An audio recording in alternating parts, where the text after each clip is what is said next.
Welcome to Beyond the Front Door podcast with Lindy and Rhea at Peak Properties.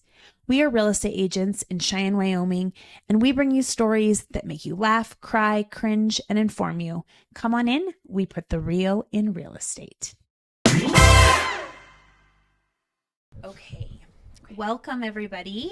I would like to, I have two people to introduce today because we have another co-host. Rhea is out, and we have Lowrey back. He's been on the podcast before talking about his own journey as a lender in the mortgage world. So I'm excited that Lee... excited to be here. Yeah, I'm excited that you said you would come on and talk to, or, help me with this. Last night at 6 p.m. I know, I didn't give you a lot of... I was like, I mean, it's a really serious topic that we're talking about today and important. And so I really was like, I didn't want to do it alone, but I also wanted to find somebody who is comfortable talking about this and maybe has like knowledge. Yeah, and it is a hard topic. So... I have Joann Stadel from the American Foundation for Suicide Prevention, the Wyoming chapter here. And and she's going to help us talk about suicide. And it is on the rise. So it's very important that we talk about it and figure out what we can all do to prevent it. So I'm just going to start off by asking you if you will share whatever you'd like about yourself, how you got involved in this, how long you've lived in Cheyenne, whatever you're willing to share. Okay. I've lived in Cheyenne basically a lifetime. It's been over 20 years now. I'm from a little beach town outside of San Francisco that I did not take advantage of the beach enough at. My house was in walking distance of the beach, and my school for PE, we would run from the flagpole to the beach and back. And we don't know what that's like. To the beach for fun. There's beaches in Cheyenne. Yeah. Right. That song. I'm here. Yeah. I tell my kids it's the beach at Lions Park. Yeah. I am a certified forensic and whole health care specialist. Okay. I have volunteered with Crisis Text Line, which is a crisis hotline, but text only. Okay. It's available 24/7, 365, and it's trained crisis counselors with supervisors above them who have masters and above. Wow. And they're live watching all our conversations. We can't see them, but they can see us, so that they know we're following our training, our guidelines, having empathy, saying, we take 988 overflow because not every call center is able to answer in 8 seconds like we are, or less. We're very blessed with our two call centers, especially now that we're able to run 24/7 between the two of them. How many staff that? I have no idea. Okay. We work closely with both call centers, but I don't know anything about their staff numbers. Okay. I know the Grable. I know a little bit more about Grable than I do Casper, but those guys work really hard on advocacy as well.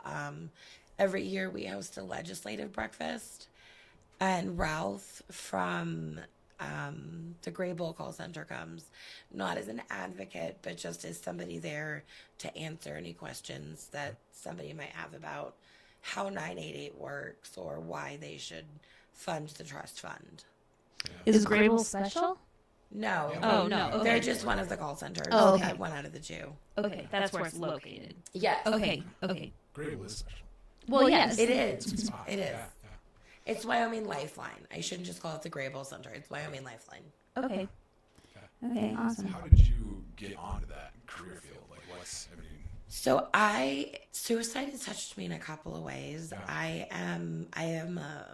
I've lived experience of attempts and ideation, and I've also lost an uncle and multiple friends to suicide. Thank you. Yeah. Yes, I'm sorry. And after my first suicide, it was my best friend, and I couldn't say her name for a year. It was a full year. If anybody brought her up or brought suicide up, I zoomed out of that room because I knew I was going to break down. And finally, I just said, no, I don't want this to be in vain, her pain or my pain. Yeah. And I found around the same time, it was just Kismet, Bill Hawley contacted me and let me know about AFSP Wyoming. He's the county prevention specialist up in Johnson County, and he is one of our founding board members. He helped get AFSP Wyoming chartered in 2012. Yes. Okay. And I just found this group of people that had the same, not necessarily same lived experience as me, but same passion as me. And the fact that it's a grassroots organization, it's all volunteers except Wow. very few staff. We have 2 staff that cover Montana and Wyoming. Okay. So we try to keep the overhead as low as possible. That's a big area, and it takes It is. equally as big hearts to. Oh my gosh, do that. those 2 women are so Yeah. close to my heart, and they are worth their weight in gold for everything they do. So, Katie Levine is our area director, so she's sort of in charge. She oversees everything in Montana and Wyoming. And then we have a programs manager, Tracy Rassley, who helps run all of our programs, answers any questions we have. She's kind enough if we have a class that we're scheduled to take on and something comes up, she's right there to fill in. And we're there for each other to fill in, and it's more of a family vibe. I know that might sound cheesy, but it really, really is a family vibe. I think it probably has to be, right? This is like a sensitive subject, and I think you got to have, have that how can family you not vibe. have a family vibe when we meet? Suicide's all we talk about. It bonds you in a way. Oh yeah.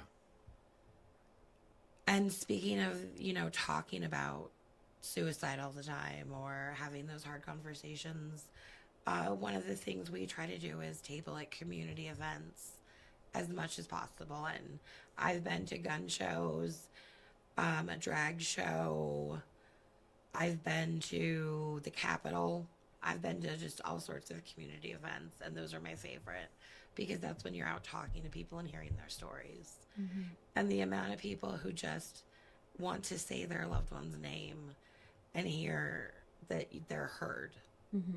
And that, they see me tabling sometimes and they say, how can I get involved in this? And that's a great conversation starter, Mm-hmm. And then that usually leads to hugs and tears, and I just love getting out in the community. It's my favorite thing about AFSP Wyoming, and we do a lot. Mm-hmm. Well, we talked a little bit before we were recording.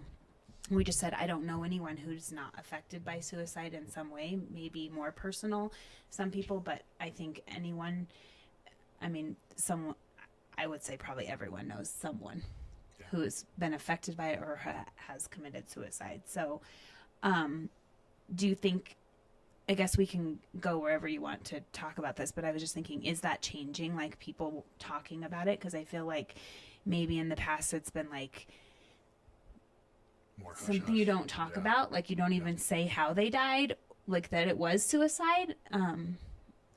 I think it's getting less taboo, but I think people don't know how to start the conversation. And there's kind of 2 sides to it, where if somebody needs help and they reach out, they don't know what to say. And then I just lost my thought. I'm so sorry. And then the person who's helping doesn't know what to say or to ask. Or Or to how ask. about just the idea that if you ask someone, are you suicidal? Have you thought of this? Maybe some people think, oh, don't ask that, because then Yes, you're giving them that some is such idea. a- That is Yeah, such or a they huge might thing. get upset by it, or Or it might give them the idea to go do that, and research shows the opposite. Yeah. Mm-hmm. And we're big on evidence-based practices at AFSP. We're the biggest private funder of research. Wow. Last year we funded 34 research studies. studies. Yeah. Thank you. Yeah. A little nervous today. In the total of 7.6 million, and that brings our portfolio to 30 million donated to research. Wow. We know it leads to prevention and better programming, and that's what we need. Mm-hmm. Absolutely. And our programming includes education, advocacy, community events. We do walks that raise awareness. We have a hike. This year is going to be our first year we have a statewide Hike for Hope. When's that? I don't know the date Okay. yet. It's going to be in June. Okay. And any county is going. We'll have more about it on our social media as that comes up. Yeah. But every county can have a little satellite location where they want to hike, or if you just want to go on a hike in memory of your loved one that day. It's usually in Buffalo, but that's why we want to spread it statewide. And I just love that idea because there's rural communities, and not everybody can make it to Buffalo. Right. Or not everybody can make it to the Cheyenne Walk or the Sheridan Walk. The UW Campus Walk is coming up in May, and it's so important to reach the rural communities in Wyoming. They're the ones, in my opinion, being affected the most. Like you had Rebecca Reed on, she's so amazing. Laramie County is very lucky. And, other counties, there are no mental health providers. So when, I get down when I hear something about it, I just have to remember, like she said, we kind of have it good here. Even though it's tough, we're not like other states that are more populated. We also come together when it matters. That's one of my favorite things I've seen about Cheyenne is awareness events, fundraisers for awareness. The community shows up. They want to be there for each other. Absolutely. And I know we'll probably talk about the numbers, and you talk about like the small communities. Is there like a tactic on promoting or reaching those other communities to help awareness? We've been reaching out to different county coroners. We've been reaching out to. We're in contact with county prevention specialists. We're trying to get our resources into the rural communities. We offer our educational programs all on Zoom if people want, so that anybody in the state can join our flagship program is Talk Saves Lives. It's a 45-minute introduction. It's sort of like QPR. Okay. It's a little more in depth, and we have more modules that are offered. There's like general QPR, Talk Saves Lives, which would be the most like QPR. Okay. And then we can go into specialized groups. Construction workers have a very high suicide rate. We're introducing a Talk Saves Lives for construction this year. Wow. We have one for the LGBTQ community. Seniors, we have one for seniors. I'm going to forget all of them, but if you go to our website, it's just afsp.org/Wyoming, and it'll come up. We offer at least one a month. And if you or your business wanted one in person, or if we can arrange it in person, that we can do that. But over Zoom, we're always happy to do them whenever, just not when you see them on our website. That's awesome. And for those communities that maybe lack broadband connections, is that something where those Zoom meetings can go through the county or have a hey, this month we're meeting X day if you're interested in going to this? Because I know that's a good idea. Go to the library or find a location where they all can come. We've in the past done them I know Montana will do them in person and at locations like that. Yeah. And we've thought about that. As far as without broadband, that's a great idea. Okay. We need our chapter definitely not to be PSA, but we need more volunteers. Sure.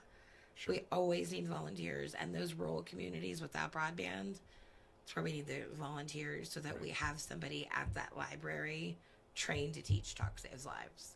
Okay. And that's really easy. To get trained, basically you're just learning a PowerPoint. Yeah. And how to switch slides to... And know what the topic is. Talk about the topic. Yeah. Well, that makes me, that's my next question, because I've never went through any of these trainings, and I know you've taught QPR, and you said you had also. What did you do? You just went to it? I've just put on some QPR. I didn't do the teaching. Oh, okay. I was gonna say, do you want to tell them what QPR is? Because people maybe don't know. I'm gonna blank right now, but question, persuade, refer. Yeah, to ask those conversations. If you think someone is leaning down that path, just being able to pause or maybe direct them in a way that they could seek help to avoid that conversation with their family. Yeah. So. There's also, we offer them sometimes in Cheyenne, usually they're in Laramie, but there is ASSIST, acquired suicide intervention. I already messed it up. All these ASSIST. acronyms, I tell you. There are so many acronyms. AFSP, QPR. Not even that AFSP. Yeah. I have to like look it up. I told her, I was like, I looked it up to make sure I say what it is correctly. Yeah, all the acronyms. Where were we? I got messed up. So we were with just talking acronyms. about the different kind of trainings. Maybe we go into some of this. ASSIST, yes. Oh, yeah. Bill Holly, who gave you my contact information and got us together, he's a great ASSIST teacher. It is a 2-day training. It's 2 8-hour days. It's a way more in-depth than QPR or Talk Saves Lives, but you are going to come out of that class knowing how to handle a conversation, or at least feeling more comfortable to get that person to professional help. And I think the thing I took away most from ASSIST, I don't know if you've done it. I have not. No. Okay. They say that there's a river of suicidality, and if you're going to help somebody, you can't just stand on the shore and yell to them. You get in the water with them. Okay. And so that led me to, like, when I'm having my own mental health struggles, if God forbid I end up in that water, I have life best friends I can call, and that's what I call them. Yeah. And then that kind of caught on. Yeah. You know, you got to get in the water and have those conversations. And Absolutely. sometimes at events, we'll have people that you got to get in the water with for a little bit. Yeah. People are really willing to open up. If you ask them how they are and they can see, like, that you mean it, they want to talk. A lot of times. It's a hard thing to be vulnerable on. Once your first time stepping foot in that water, that current can be so strong. Yes. But just like in any career, the more experience you have having those conversations, I don't want to use the word easier, but the more natural you might sound, being able to help someone with referring them to the right help, being that vest that they need. As weird as it sounds, being somebody who has lived experience of being really far in that water and attempting and thank God living, I think it gives me a unique perspective. And also being a lost survivor, it's a weird juxtaposition, you know, to know both sides of it. And whatever I can do to get in the water and just drag someone to shore, I will do. 100%. And, you know, that's why I volunteer. AFSP, I wear a lot of hats. I'm the board secretary. I'm our healing conversations coordinator, which I would love to talk about healing conversations. Oh, yeah. That's our postvention. I do our social media. I'm forgetting stuff, but I wear. She said, I don't have a job. Yeah. This is my job. I'm like, this is your thing. This is great. And I volunteer with Rebecca. Okay, yeah. But I always leave time for crisis text line because I think that's like where I started, and that's, you know, my kind of like my first love. But AFSP is, I guess you're right, is my job. I like that. It is. It's an important one too. So, do you want to talk about some of these statistics? Because I know not everybody's watching, but we have papers in front of us. The data we have is from 2022, and that's the most recent we have from the CDC. Data comes out every 2 years. Typically, we would have had new data by now, but for some reason we don't. Hopefully, we'll have it soon. But because we don't, this is what we're going off of. We're currently ranked 3 in the United States for deaths by suicide per capita. And we used to be number 1. We were number 1 for a very several long time. years, yeah. Okay. It's usually always Alaska, Montana, or Wyoming. We kind of rotate. And a lot of other people from bigger cities would look at 155 and think, well, that's nothing. That's so few people. Like, that's not a problem. But when you look at it per 100,000 people, that's 25 people. Right. And in small rural communities where everybody knows everybody, that's going to affect Big everyone. impact, big ripple. Big ripple effect. Sometimes it can cause other people. Subsequent attempts or Contagion can happen.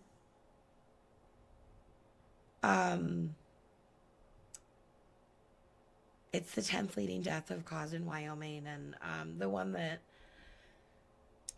bothers me the most is the second leading cause of death for 10 to 24. That one hurts me probably the most.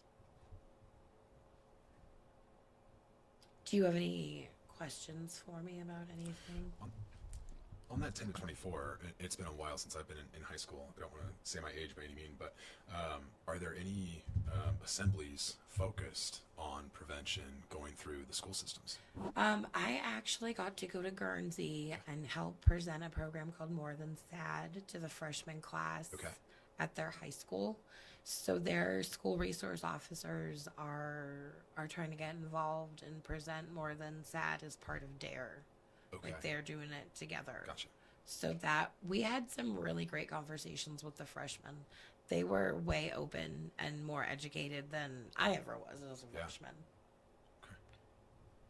That's good that there's movement in that direction, especially. Yes. I mean, seeing that is heartbreaking. It says it's the second leading cause of death for 10 to 24 and also for 25 to 34. Yes. Which, I mean, I feel like when someone does pass away and they're younger, that's the first thing that you think, which is sad. Yeah, you're like, that's all you're like, that has to be it, because when you're young, you just don't die as often. So you're like, it's a car crash or it's that. Or when you see 10, you don't think that. Yes, exactly. Yeah. Oh, yeah. Or when you're 10, and nowadays I feel like it's terrible to think times you see that some young person like that, and you're like, how do they even know what to do? How does that even happen? Yeah. So I can say one of our healing conversations I had did involve like a minor. And so Healing Conversations is our program where suicide loss survivors help other suicide loss survivors. So you can go onto our website and request a conversation. And it's a one-time Zoom or phone, if possible, in-person meeting. And it's sort of so that the person who is at least 2 years out of their loss, so that they've had time to have the first year is terrible. They will sort of model hope. They'll answer questions. They'll just give local resources. We make sure they always have local resources when they go with them, or not go with them, but Meet with them. them or talk to them. So we definitely need volunteers for that, because we get more requests for conversations than we have volunteers. And I would hate to have to bounce a conversation to another state, because it's so important. Just like with our 988 call centers, someone from Wyoming be talking to someone from Wyoming. Other states don't understand our mentality or our culture, which is very cowboy up. Don't talk about it. You're fine. Right. We talked about that a little on that episode too. I think Rhea said, and you can correct me if I'm wrong, the 998, if you call it and you have a 307 number, you're going to get someone from Wyoming. They actually just got, I'm going to forget the name, Geo-tracking or something. So now even if you don't have 307, you could still probably, and you're calling from Wyoming, and you could get someone in Wyoming. We have geo-tracking. Okay. Gotcha. So it's been tested by several members of my board, like to call 988, they answer quick. I've never gotten, I know there's so many counselors on crisis text line, but I've never gotten an overflow from Wyoming. Ever. Okay. They don't always tell us where they're from, obviously, and I can't see their phone number, but they don't use the YO short code. So. You mentioned you need more volunteers. Is there a link that you can share, and maybe we could share this with the podcast for people to like? It would if you're be interested. AFSP.org/Wyoming. Okay. And it would say volunteer with us, and it talks about the opportunities. And it's really how much time you want to give to it. You don't have to be like me and be obsessed. You can give us an hour a month and we're happy. Whatever you want to do, whatever area, if you're interested in advocacy, loss and healing, education. We join local coalitions and task forces. So if there's one in your area you'd like to join and report back on, that would help us. You know, anything. Right. Okay. I thought the one that was really interesting that the coroner talked about was the whatever task, I forgot what it was called. Behavioral health action. Yeah, where they try to find answers. So they can use the data. Review team. Right. So like they get permission from the family to use the case and then like dig into it a little bit to find out about it so they can use that for other I was at the people same or symposium prevention. when she spoke about it, and I think there was a lot of nodding going on, and I think there were a lot of corners in the room. We didn't go around and introduce ourselves, but because that's where the number, I mean, they're the first people who know that's what happens. You know what I Yeah. mean? Except for the person who showed up. But they obviously have to report these statistics. Is that how we get all of this data? I believe so. I believe it's coming from coroners. I don't have the full answer to that. I don't want to give a wrong I would answer. assume something like I that. would assume something like that. Okay. And I mean, I'm hoping the numbers go down from 2022, but I do know that currently the numbers are going up. And that probably all starts with the education piece and growing awareness, getting more people involved and Ending the sharing stigma. those. There's still some stigma against saying I'm not okay. Right. And Right. people need to be able to say, hey, I need help. Right. Reach out. Yeah. Yep. One of our board members is on the governor's challenge for safe storage. Okay. So we're trying to get gun shops to be a safe storage place. Okay. Well, not we, but the governor's challenge. Yes. I don't want to be like we. But that's why I'm going to gun shows, is to give out gun locks and talk about safe storage and talk about, hey, you know, if you're not feeling safe, Yeah. do you want a gun lock? And I get some interesting answers sometimes, we'll call them. Sure. But most people are so supportive and thank me for being there. Where does the funding come from the gun lock, and where can someone get one? So the VA gives us all of our gun locks for free. Wow. You can contact our chapter if you'd like a gun lock. Okay. If you're in the Cheyenne area, I'll drop it off to you. The VA, if you are like an organization that wants to give them out, we'll give them out to anybody for like, I think it's a box of 100 at a time. So what is it? Obviously, it locks the gun or Yeah, goes on it. I think it's a trigger lock. It looks like a bike lock. Yeah. Cord might be this long. Yeah. Okay. And that way you can secure the gun. Yeah. And then of course you have the key. Where's the key at? Kind of stuff. Before Right. go You have to use have the gun. somebody to hold Makes- the It's a key. deterrent. Okay.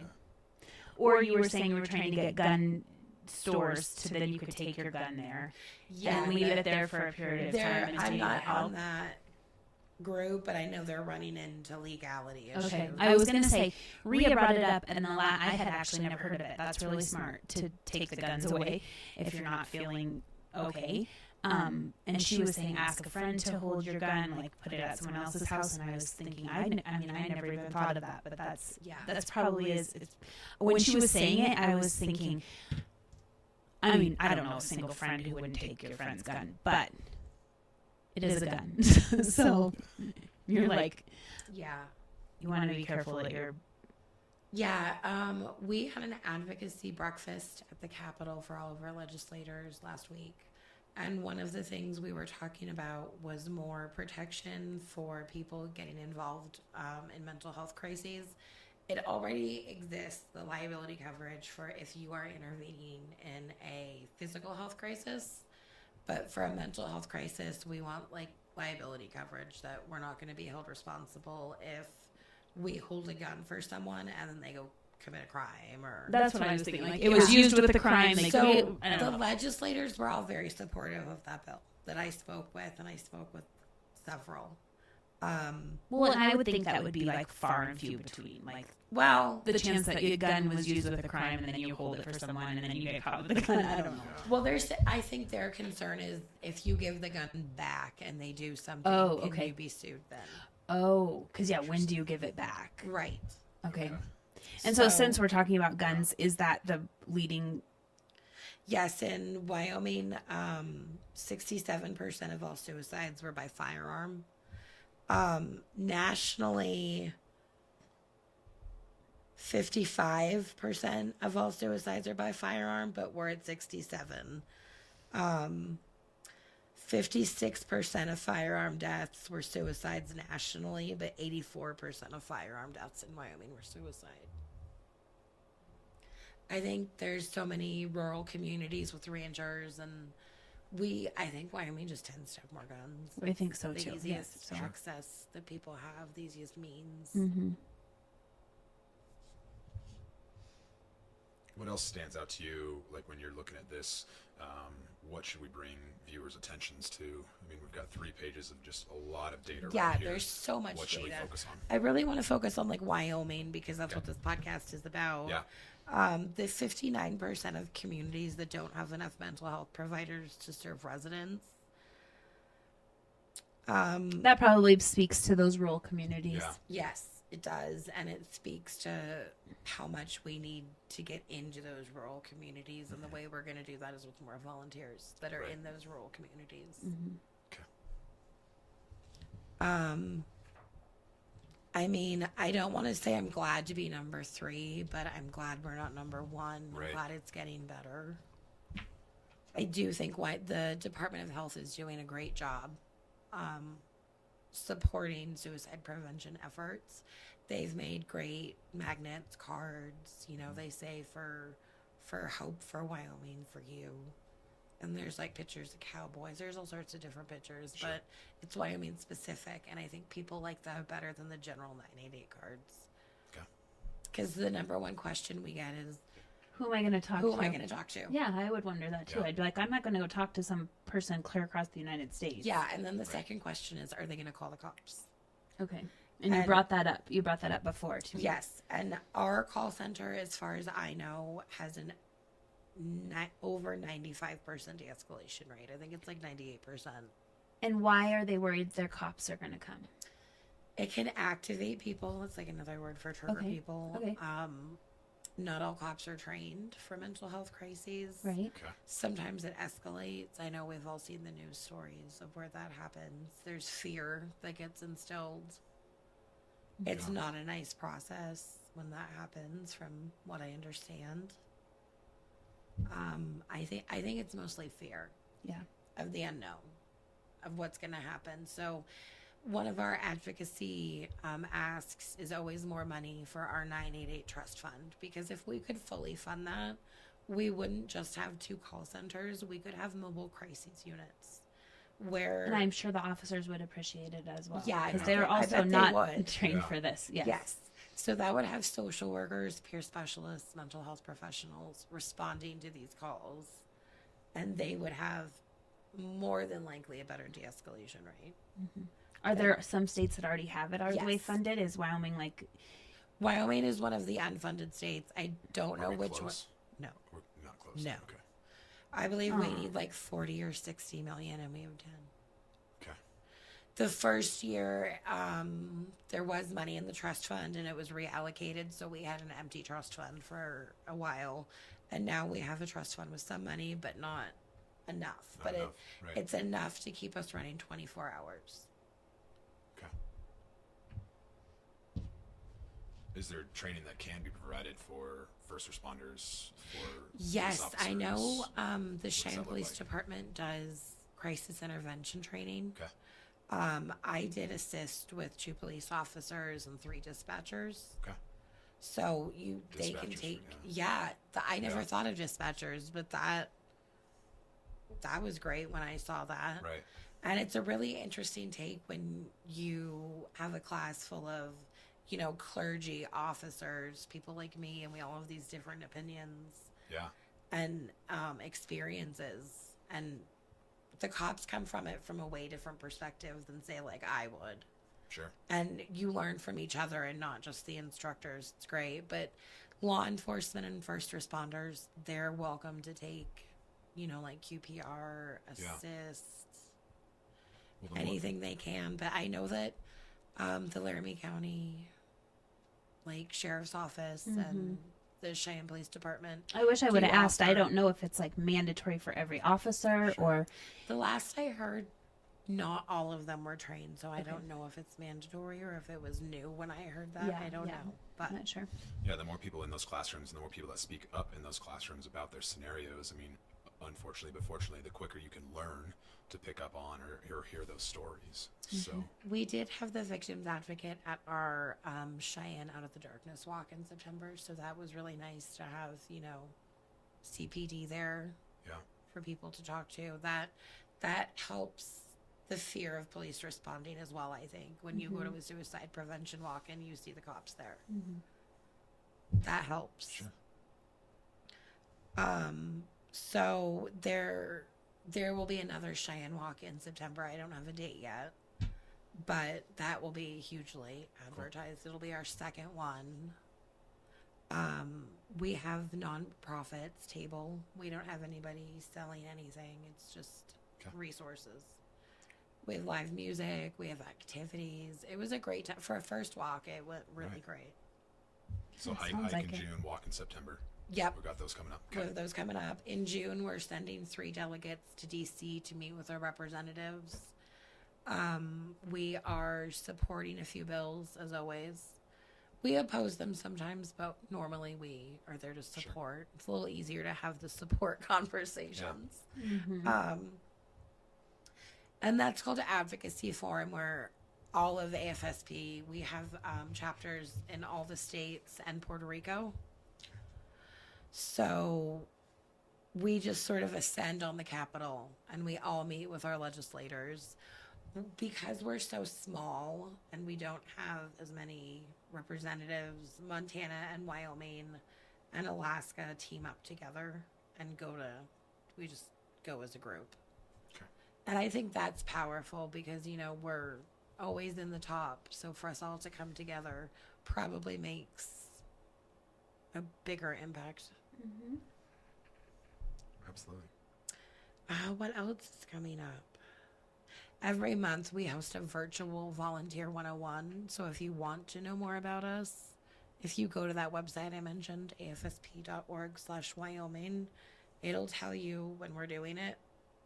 So that's monthly.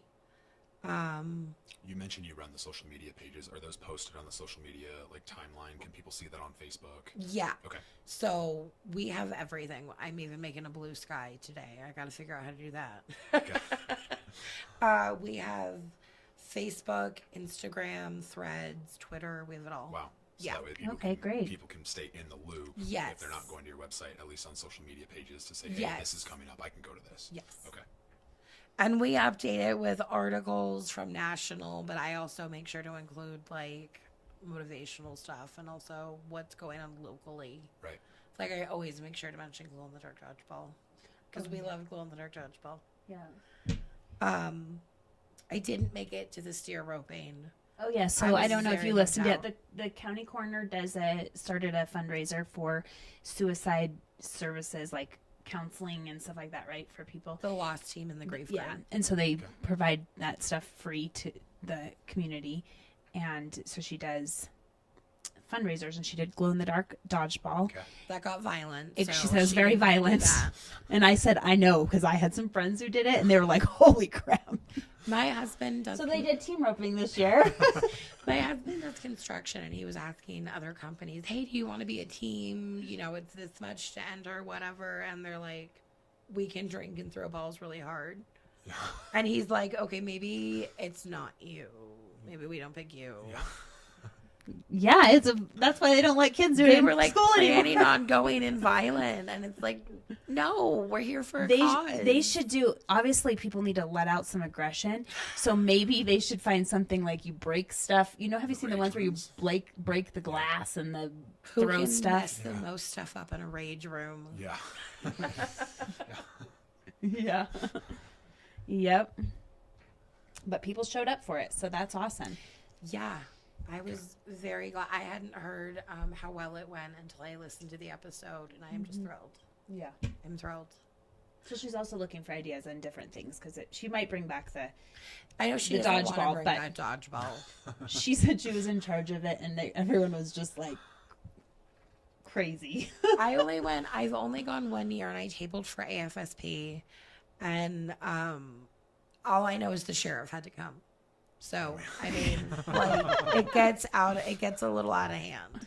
It gets out of hand at the trampoline park when my kids are playing it. Really? Oh gosh, yeah, every time they come over crying. And I'm like, you went in the dodgeball thing to do it. What did you think was going to happen? They're not supposed to throw it at your face. I don't know about them, but maybe they can't aim because I can't. I learned to play dodgeball very differently in California. You stand in a circle with kids in the middle, and you throw balls at the kids in the middle. And if they catch it, then they go to the outside and you go in. But if you hit them, they're out. Gotcha. And the whole goal is to get everybody out. Yeah. So my husband calls that prison dodgeball. Prison dodgeball. Yeah, he's like, I don't know what kind of school you went to, but that is not dodgeball. At least there was each. Yeah. So if you're in the middle, you can't run away. Yeah. That's why it's a little scarier. Well, is there... It's kind of like this. We want to attack from all angles to make Yes. sure people know about it. Yeah. And about the awareness. Yeah, and we're just sort of growing our social media slowly.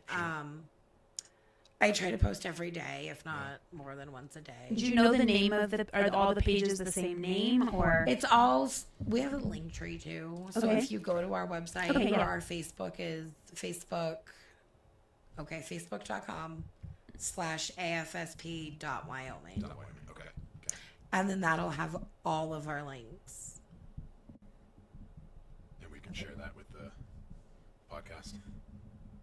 yes? Perfect. Put that Thank there. you. Sweet. Well, and I thought I read this one line while we were sitting here. It just says, "Covering suicide carefully, even briefly, can change public misperceptions and current myths, which can encourage those who are vulnerable to or at risk to seek help." I think that's probably where we're at. Yeah. Even sharing just a little bit Yeah. or any of this Yeah, can and a help, lot of this is maybe help stuff someone. we go over and talk saves lives. Like the language we use about suicide is really important. Okay. Things to stay away from when you're talking about it so that Sure. you're not activating other people. Like I've been doing a class and somebody starts talking about method of how they're Well, I did to you when I told you about my cousin. And so I was like, I don't know if you're supposed to say that. Like, I don't know anything. Like, are you not supposed to say how the person did it? Not really. Okay. No. Okay. That's good to know. We advise against that because that can either trigger someone or give an idea. Good idea. So And it really doesn't matter necessarily. Really, it doesn't. At that And there's point, ways it's out like- of saying it. Just I'd rather not talk about that, or that's personal. We try to stay away from saying committed suicide. We Okay. say completed suicide, died by suicide, took their life, stuff like that. Okay. Those are good things to know. I know a big conversation about how you talk about suicide and suicide in general was when Ashley Judd, her mom, took her life. Right. She worked with AFSP to form a letter to media so that the suicide note wouldn't be released. Yeah. So that started a lot of conversation I noticed in the media around that time about like, well, it's public knowledge. Why can't we have it? Like, you know, it was news outlets arguing over it, which I thought was absurd. Right. Well, they just want it for their sick reasons, not Yeah, like for they're help. using clicks, and it's Yes. so gross and morbid. Right.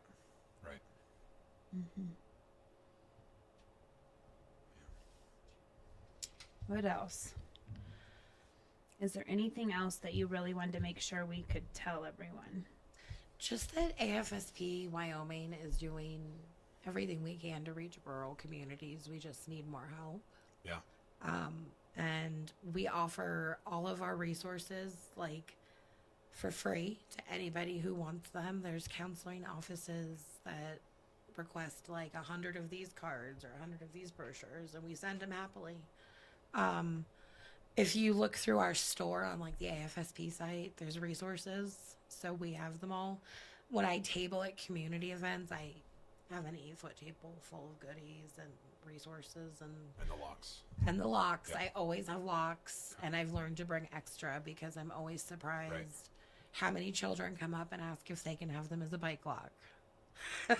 So always got to bring some extra. Yeah. 'Cause I'm not going to say no to a kid. I'll be like, all right, I get that you don't get this, and I'm not going to have that conversation without your parent. Right. Right. So So what's one thing you would tell someone if they think someone might be suicidal? What's the number one thing they should do? Don't be afraid to ask. Say the word. Don't say, are you thinking of hurting yourself? Because in their mind, they're not hurting themselves. It's an end to the pain. Yep. So you have to use the word, are you thinking of taking your life? Are you thinking of suicide? And it can be very scary. And I hate to say, like, I'm used to it, because I never get used to it. It's always like a little bit of butterflies, like, oh, they might say yes. Right. But it gets a little more comfortable. And that might be what people are thinking. What if they say yes? Then what do I do? And that's why the QPR and the Truck Saves Lives and this are so important. Yep. Or even just, I mean, the AFSP national site. If our chapter isn't offering something you want, national offers a lot too. Okay. We also have the Episcopal Church just hosted faith leaders suicide prevention training that I sat in on. So we're even training faith leaders to know what to do. Because a lot of people go to them. And when we reach legislation, sometimes we get suicide prevention should be in churches, not in schools, which is the whole other topic that we won't get into. But it should be everywhere. So yes, agreed. I'm glad we all agree. Yeah. Yeah, those questions are hard to ask, but it's better to but ask that question than that would be the number one thing I would say. Ask and use the word suicide. Don't say, are you thinking of hurting yourself? Okay. Right. That's good advice. Yeah. Ask that question rather than have that family receive the call. Yeah. Right. Better to listen than to listen to somebody's problems than listen to a eulogy. Yep. 100%. So many people are sorry after it happened, but they're not sorry when someone is hurting. Right. Well, anything else? I think I've covered AFSP Wyoming. Thank you for You're all so that you welcome. do. Oh my gosh. It's hard to go through these numbers or go through those events when they happen, but the more that we can share the word. Our the more chapter people we is can just help. honored to be on your podcast. We're so happy you Oh, chose us. thank you. Thank you. We're glad you're here. And so if you're listening, you can listen to us on YouTube, Spotify, iHeartRadio, or Apple Podcasts. You can also ask your Alexa to play our episodes. So we hope that we can share this episode so that we can get to more people.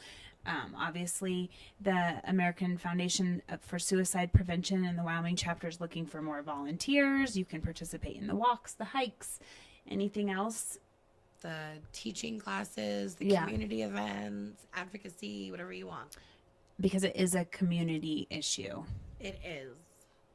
And we're also always looking to cultivate board members. So if you want that, like, volunteering is where to start. So we have volunteer positions like at every level, every time commitment, whatever you're willing to do. Yeah. Well, thank you so much Thank you so much. sharing all of that. Especially because it is a hard topic, so it's not always fun, but it has to be talked about. That's right. Yes. Or we can't do anything to make it better for everybody. Okay. That's it. Thank you guys for listening. Yeah. Thank you. And for all of our listeners, we want to remind you that Maria and I are real estate agents here at Peak Properties in Cheyenne, Wyoming. And if you're looking to buy or sell, we would love to help you. Please reach out to us at www.sellcheyenne.com.